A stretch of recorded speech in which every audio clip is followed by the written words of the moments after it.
Hello બાળ મિત્રો, એજ્યુટેકનો ચેનલમાં આપનું સ્વાગત છે। આજે આપણે શીખીશું ધોરણ 5 વિષય કેકારવનો પાઠ 5 ધોયો અને ખાધો નો બીજો ભાગ।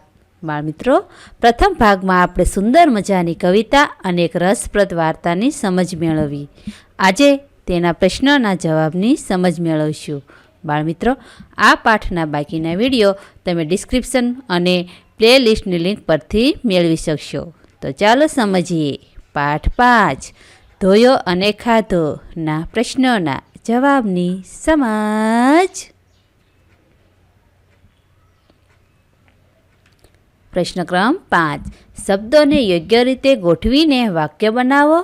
તે વાક્ય સાચું છે કે ખોટું તે જણાવો।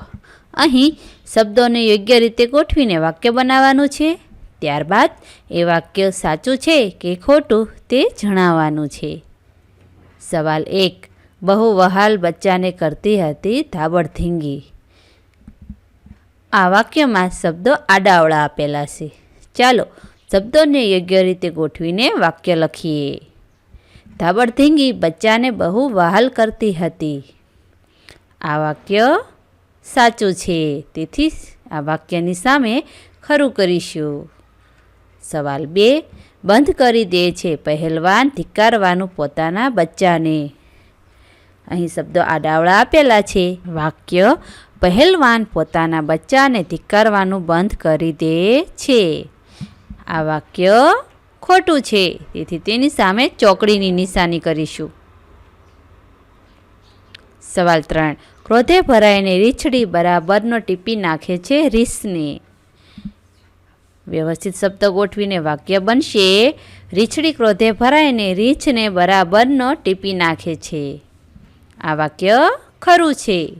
સવાલ 4, રીંછ કુટુંબ શિયાળામાં રહે છે એક જ રહેઠાણમાં। વાક્ય થાય છે, રીંછ કુટુંબ શિયાળામાં એક જ રહેઠાણમાં રહે છે। આ વાક્ય ખોટું છે। સવાલ 5, ડરતા નહોતા બચ્ચા સહેજ પણ પહેલવાનથી। વાક્ય બનશે, બચ્ચા પહેલવાનથી સહેજ પણ ડરતા નહોતા। ખોટું। સવાલ 6 નું વાક્ય, બચ્ચું બાપને 3 તમાચા ચોડીને વેરવાળે છે। ખરું। સવાલ 7 નું વાક્ય, બચ્ચા પહેલવાનની બીકથી બિલકુલ બહાર નીકળતા નથી। ખોટું। પ્રશ્ન 6, વાર્તામાં આ શબ્દ ક્યાં આવે છે તે શોધો અને વાર્તા મુજબ શબ્દનો નજીકનો અર્થ ધારો। અહીં શબ્દની સામે કેટલાક શબ્દો આપેલા છે। વાર્તામાં આ શબ્દ ક્યાં આવે છે તે શોધવાનું છે। ત્યારબાદ વાર્તા મુજબનો નજીકનો અર્થ ધરાવતો એટલે કે સમાનાર્થી શબ્દ જોવાનો છે। પહેલું નર એટલે જે પિતા છે એ રીંછ, આથી તેના પર ખરું કરીશું। માદા એટલે રીંછડી। કદાવર એટલે મોટું અને તાકતવર। દિલચસ્પી એટલે રસ। પ્રશ્ન 7, વાક્યમાં શબ્દ અને અર્થ ચકાસો। વાક્ય ખરું છે કે ખોટું તે કહો અને નિશાની કરો। 1, દરજ્જો એટલે હોદ્દો। નર રીંછ હવે કુટુંબમાં માદા રીંછ સામે પોતાનો દરજ્જો ઊંચો રાખવા મથતો હતો। ખરું। બાળ મિત્રો, આ જ રીતે વાક્યના શબ્દોનો અર્થ જોવાનો છે અને વાક્ય સાચું છે કે ખોટું તે જણાવવાનું છે। આચાર્ય કરતાં શિક્ષકનો દરજ્જો ઊંચો છે। ખોટું। સવાલ 2, ગાળવું એટલે પસાર કરવું। સુરખાબ માત્ર શિયાળો ગાળવા ગુજરાતમાં આવે છતાંય તે આપણું રાજ્ય પક્ષી છે। ખરું। ગમે તે ઋતુ હોય પાણી તો ગાળીને જ પીવું જોઈએ। ખોટું। સવાલ 3, લપકવું એટલે ઝડપથી કૂદકો મારવો। વાક્ય, આખરે બચ્ચાએ બાપને લપકીને 2-3 ઝાપટ મારી પોતે નાનું હતું ત્યારનો બદલો લીધો। સાચું। કદાવર પહેલવાન જેવા મારા પપ્પા ગુસ્સામાં હતા એટલે હું ખૂણામાં લપકીને બેઠો રહ્યો। ખોટું। સવાલ 4, ઓસરી જવું એટલે ઓછું થવું। મને રોજ વહેલી સવારે કાકાના ઘરની ઓસરીમાં જઈને જમીન પર બેસી તડકો ખાવાની બહુ મજા પડે। ખોટું. જ્યારથી દાદીમાએ વાર્તાઓ વાંચવાનું શરૂ કર્યું છે ત્યારથી તેમનો ટીવી જોવામાંથી રસ સાવ ઓસરી ગયો છે. ખરું. પ્રશ્ન 8. તમારી બાજુમાં બેઠેલા મિત્રને 3 વખત તાળી આપો. કૌંસમાંથી શબ્દ પસંદ કરી ખાલી જગ્યા પૂરો. જે પહેલાં આવડી જાય એ પહેલાં પૂરો. કૌંસમાં કેટલાક શબ્દો આપેલા છે. કૌટુંબિક, રાડારાડી, લપાતો છુપાતો, ખૂણે ખૂણામાં, શાળાકીય અને દિલચસ્પી. અહીં કેટલાક વાક્યો આપેલા છે. તેના શબ્દ સમૂહનો શબ્દ લખવાનો છે જે કૌંસમાં. 1. જે સંતાઈને આવતો કે જતો હોય તે. સવાલ 2. એક કરતાં વધુ બૂમો પાડ્યા કરવી તે. રાડારાડી. સવાલ 3. જે બાળક જે શાળાને લગતું હોય તે. શાળાકીય. સવાલ 4. જે કુટુંબને લગતું હોય તે. કૌટુંબિક. સવાલ 5.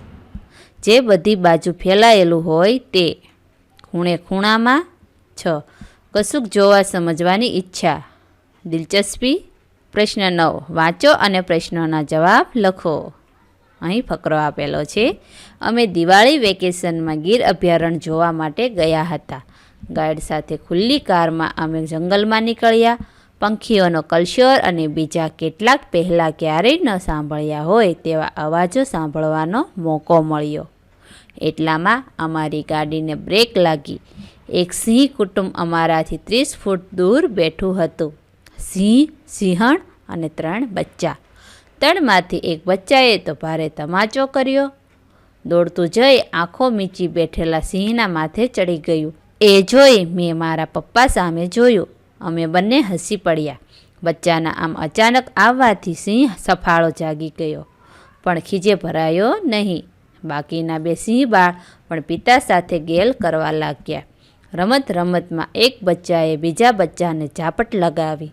માર ખાધેલું બચ્ચું સામું મારવા ગયું પણ પહેલું બચ્ચું તેને થાપ આપીને છટકી ગયું. અમે સિંહ કુટુંબની મોજ જોતા રહ્યા. અમને ત્યાં લાંબો સમય જોઈ સિંહે ત્રાડ નાખી. ગાઈડે ગાડી રિવર્સમાં લીધી. જંગલના રાજાની નામરજી જોઈ અમે પીછેહઠ કરી. સવાલ 1.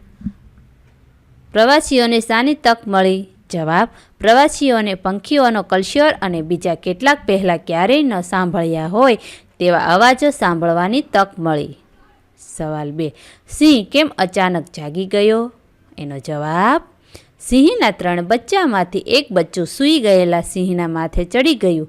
આમ બચ્ચાના ઓચિંતા આવવાથી સિંહ જાગી ગયો. સવાલ 3. કોણ કોને છેતરીને ભાગી ગયું? જવાબ.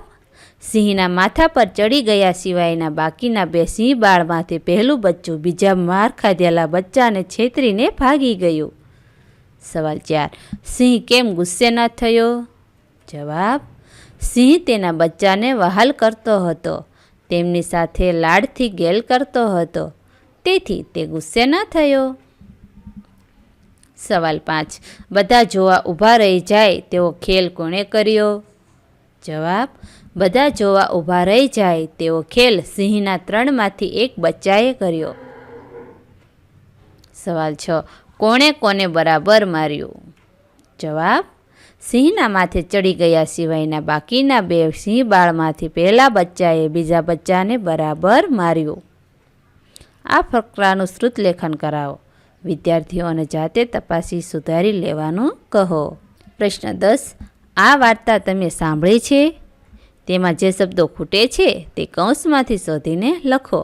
કૌંસમાં વાક્ય મુજબ શબ્દોમાં ફેરફાર કરી શકશો. અહીં એક વાર્તા આપેલી છે જેમાં કેટલી ખાલી જગ્યા છે. ચાલો વાર્તા વાંચીએ. ઊંટ અને શિયાળ શેરડી ખાવા ખેતરમાં ઘૂસ્યા. પછી શિયાળે તમાચો કર્યો કે મારે તો હવે ગીત ગાવું છે. ઊંટે ખૂબ સમજાવ્યો પણ શિયાળે તેની વાતમાંથી પીછેહઠ કરી નહીં. તેની જીદ સામે ઊંટે નમતું જોખી કહ્યું, ભલે પણ ધીમે ધીમે ગાજે, બાકી તારા ગાવાના અવાજથી ખેડૂત જાગી જશે તો આપણને ઢીબી નાખશે. જેવું શિયાળે હુકી હુકી કરી ગાવાનું શરૂ કર્યું કે ખેડૂત સફાળો જાગી પોતાની ડાંગ લઈ અવાજ તરફ દોડ્યો. શિયાળ તો ચાલાક, તે તો ખેડૂતને થાપ આપીને ભાગી ગયું. પરંતુ ઊંટ ઝપટમાં આવી ગયું. પોતાની શેરડીની દશા જોઈ તે ઊંટ પર એવો ખીજે ભરાયો કે ઊંટનો પીઠ પર લાકડીની જડી વરસાવી.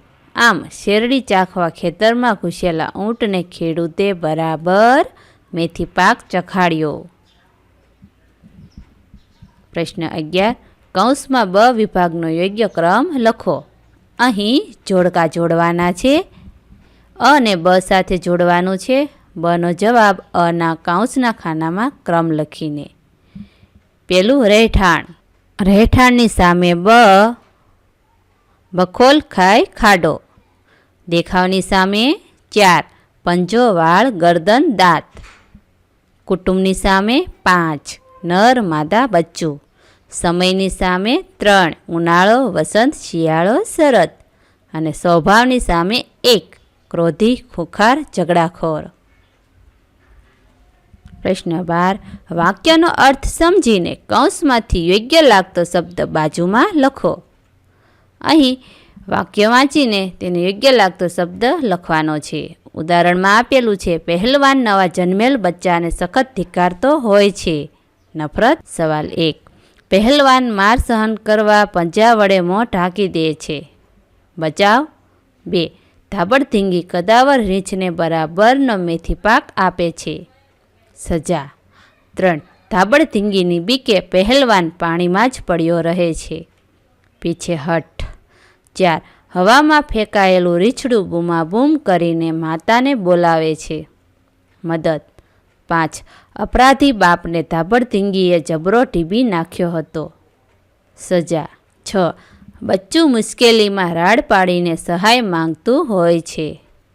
મદદ. 7. ધાબડધીંગી પાણીમાં છલાંગ લગાવીને બચ્ચાની રક્ષા કરે છે. બચાવ. 8. પહેલવાન અપમાન ભૂલીને ખૂણામાં છુપાઈ ગયો. પીછેહઠ. ડુંગર દાદાની દીકરીને યાદ કરીએ. પ્રશ્ન 13. કૌંસમાં આપેલી ક્રિયા દર્શાવતા શબ્દો લાગુ પડતા ખાનામાં લખો. અહીં કૌંસમાં કેટલીક શબ્દો આપેલા છે. તમાચા મારવા, બચાવ કરવો, ખરાબ નજર, ઢીબી નાખવું, ભેગા સૂવું, ટીપી નાખવું, પાણીમાં ડૂબાડવું, રહેઠાણ શોધવું, હિંમતથી ફેરવું, મેથી પાક ચખાડવો, અધ્ધર ફેંકવું, જનુની પ્રહાર, છૂપું રાખવું, ફટકો મારવો, જડી વરસાવી, સાહસ બતાવવું, રસ્તો રોકવો, તૂટી પડવું, આંટા મારવા, પંજાથી ફટકારવું, ગુસ્સો કરવો, કૂદી પડવું, આઘું રાખવું, પકડી લેવું, બેફિકર રહેવું, ભારે પંજો મારવો. હવે આ શબ્દોને વર્ગીકરણ કરીશું. ધાબડધીંગીની બહાદુરી, તો તેમાં આવશે મેથી પાક ચખાડવો, ઢીબી નાખવું, ટીપી નાખવું, જનુની પ્રહાર કરવો, ફટકો મારવો, જડી વરસાવવી, તૂટી પડવું, પંજાથી ફટકારવું અને કૂદી પડવું. હવે ધાબડધીંગીની સાવચેતી. બચાવ કરવો, ભેગા સૂવું, રહેઠાણ શોધવું, છૂપું રાખવું, આંટા મારવા, આઘું રાખવું, પહેલવાનની નફરત, ખરાબ નજર નાખવી, પાણીમાં ડૂબાડવું, અધ્ધર ફેંકવું, રસ્તો રોકવો, ગુસ્સો કરવો, પકડી લેવું, ભારે પંજો મારવો, બચ્ચાની નિડરતા, તમસા મારવા, હિંમતથી ફરવું, સાહસ બતાવવું, બેફિકર રહેવું. પ્રશ્ન 14. ધાબડધીંગીનો માતૃપ્રેમ જણાય ત્યાં માતે માં અને પહેલવાનનો ધિક્કાર ભાવ જણાય ત્યાં અરે લખો. અહીં કેટલાક વાક્યો આપેલા છે. આ વાક્યમાં ધાબડધીંગીનો માતૃપ્રેમ જણાય ત્યાં માતે માં અને પહેલવાનનો ધિક્કાર ભાવ જણાય ત્યાં અરે લખવાનું છે કૌંસમાં. સવાલ 1. તેને પોતાના નવા જન્મેલા બચ્ચા સહેજ પણ ગમતા નહોતા. અરે. સવાલ 2. તે પાણીમાં કૂદીને બચ્ચાને બચાવે છે. માતે માં. 3. બચ્ચાની સાવચેતી માટે સલામત જગ્યા શોધી લે છે. માતે માં. 4. બચ્ચા પર વારંવાર ઘા કરવાના પ્રયત્નો કરે છે. અરે. 5. દરેક હુમલાનો જોરદાર જવાબ આપીને બચ્ચાને બચાવી લે છે. માતે માં. 6. બચ્ચાની ચીસ સાંભળતા જ ગુસ્સે ભરાય છે અને તેને બરાબરનો ટીપી નાખે છે. માતેમાં 7. બચ્ચાની બોચી પકડીને પાણીમાં ઊંડું ઝબોળે છે. અરે 8. તે બચ્ચાના ઉછેરમાં મશગુલ રહે છે. માતેમાં 9. તે બખોલમાં જતા બચ્ચાને રોકવાની કોશિશ કરે છે. અરે 10. બચ્ચાઓ તરફ ખરાબ નજર નાખનારને સાવધાનીપૂર્વક દૂર રાખ. માતેમાં 11. ભારે પંજાનો ફટકો મારીને બચ્ચાને ઊંચે ફેંકી દે છે. અરે પ્રશ્ન 15. ઘટના ક્યારે બને છે તે દર્શાવવા ઋતુનું નામ લખો. એક ઘટના ધાબળધીંગી બચ્ચાની કાળજી ઓછી કરે છે. શિયાળો. બાળમિત્રો, પ્રશ્ન 1માં જે ઘટના ક્યારે બને છે એમ શિયાળો લખ્યું એ જ પ્રમાણે સવાલ 2માં લખીશું. જમીનમાં ખાડા ખોદીને મોટે ભાગે આરામ કરે છે. શિયાળો. 3. રીછ કુટુંબ વચ્ચે મતભેદ તો ઓછા રહે છે. વસંત ઋતુ. 4. ધાબળધીંગી બચ્ચા સાથે રહેવા જુદું સ્થળ શોધી લે છે. શરદ ઋતુ. 5. પહેલવાન બચ્ચાનું ડોકું પાણીમાં ડૂબાડી દે છે. ઉનાળો. 6. રીછડી બચ્ચાને પહેલવાનથી છુપી જગ્યાએ સંતાડે છે. વસંત ઋતુ. પ્રશ્ન 16. પ્રશ્નોના ઉત્તર આપો. હવે પ્રશ્નોના જવાબની સમજ મેળવીએ. સવાલ 1. ધાબળધીંગી પહેલવાનને કેમ ફટકારે છે? જવાબ. પહેલવાન બચ્ચાને હવામાં અધ્ધર ઉડાડતા તે રાડારાડ કરી મૂકે છે. પાણીમાં ડૂબાડતા તે કારમી રાડ નાખે છે. આમ તે બચ્ચાને હેરાન કરતો હોવાથી ધાબળધીંગી તેને ફટકારે છે. સવાલ 2. વાર્તામાં ધાબળધીંગીની કઈ બાબતો સારી લાગી? કેમ? જવાબ. વાર્તામાં ધાબળધીંગીના માતૃપ્રેમ, બહાદુરી અને સાવચેતી સારા લાગ્યા, કેમ કે ધાબળધીંગીના આ ગુણોના કારણે જ તેના બચ્ચા પહેલવાનની નફરતથી બચી શક્યા અને મોટા થઈ શક્યા. 3. ધાબળધીંગી પોતાના બચ્ચાને શા માટે સાચવતી હતી? જવાબ. પહેલવાન બચ્ચા તરફ ત્રાંસી નજર નાખતો રહેતો. તે ઘણીવાર તો બચ્ચાને ભારે પંજા ફટકારવાની કોશિશ કરતો હતો. તેથી ધાબળધીંગી પોતાના બચ્ચાને સાચવતી હતી. 4. વાર્તામાં રીછડીનું બચ્ચા પ્રત્યેનું વાલ ક્યાં જોવા મળે છે? જવાબ. વાર્તામાં રીછડી શિયાળામાં પોતાના બચ્ચાને પહેલવાનથી બચાવવા તેમના ભેગી જ ખાડામાં સૂઈ રહેતી. રીછડીના આ વર્તનમાં તેનું બચ્ચા પ્રત્યેનું વહાલ જોવા મળે છે. 5. રીછ કુટુંબમાં કાનૂન અને વ્યવસ્થા કઈ રીતે જળવાય છે? તે કોણ જાળવે છે? જવાબ. રીછ કુટુંબમાં કાનૂન અને વ્યવસ્થા ગુનો કરનારને સજા આપીને જળવાય છે. તે માદા રીછ જાળવે છે. સવાલ 6. પહેલવાનને પોતાના બચ્ચા ગમતા નથી એવી કઈ રીતે ખબર પડી? જવાબ. પહેલવાનને પોતાના બચ્ચા ગમતા નથી એવી નીચેના વાક્યો પરથી ખબર પડી. 1. પહેલવાન તેમની તરફ ત્રાંસી નજર નાખતો રહેતો અને ઘણીવાર તો ભારે પંજા ફટકારવાની કોશિશ કરતો. પહેલવાને બચ્ચાને એવો જોરદાર ફટકો લગાવીને હવામાં અધ્ધર ઉડાડ્યું અને તે રાડારાડી કરવા લાગ્યું. પહેલવાને બચ્ચાની ગરદન દાંતમાં પકડી તેને પાણીમાં ઊંડું ડૂબાડી દીધું. પહેલવાને એક બચ્ચાને ઝપટમાં લઈ લીધું. લગભગ 30 કિલોગ્રામ જેટલા વજનના બચ્ચાને હવામાં ફંગોળી દીધું. પ્રશ્ન 7. રીછ વિશે નવું શું જાણવા મળ્યું? જવાબ. રીછ વિશે નવું એ જાણવા મળ્યું કે નર રીછને પોતાના નવજાત બચ્ચા ઉપર સખત નફરત હોય છે. વસંતમાં માદા રીછને વનમાં કોઈ એવી જગ્યાએ છુપાઈ જવું પડે છે કે જ્યાં કુટુંબના વડાનો ભેટો થાય જ નહીં. બચ્ચાને લઈને શિયાળો ગાળવા તે શરદ ઋતુમાં નોખું રહેઠાણ ગોતી લે છે. એક વાત જાણવા જેવી છે કે રીંછોમાં નર અને માદા દર 2 વર્ષે જોડી બનાવીને બચ્ચા પેદા કરે છે.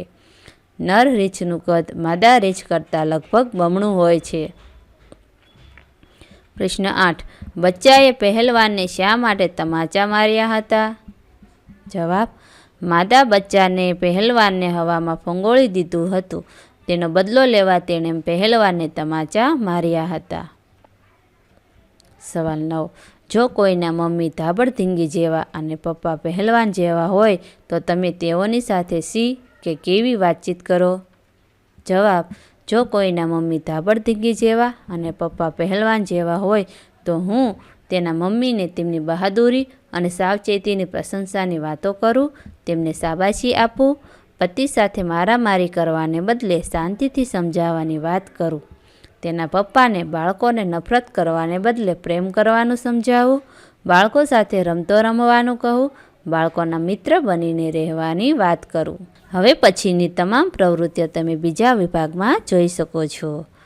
આ પાઠના બીજા વિડીયોઝ તમે ડિસ્ક્રિપ્શન અને પ્લેલિસ્ટની લિંક પરથી મેળવી શકશો. થેન્ક યુ દોસ્તો. એજ્યુકટેકનો ચેનલ તરફથી વિડીયો નિહાળવા બદલ આપનો આભાર. આવા બીજા વિડીયોઝ નિહાળવા માટે અમારી યુટ્યુબ ચેનલ એજ્યુકટેકનો અત્યારે જ સબસ્ક્રાઇબ કરો. આભાર દોસ્તો.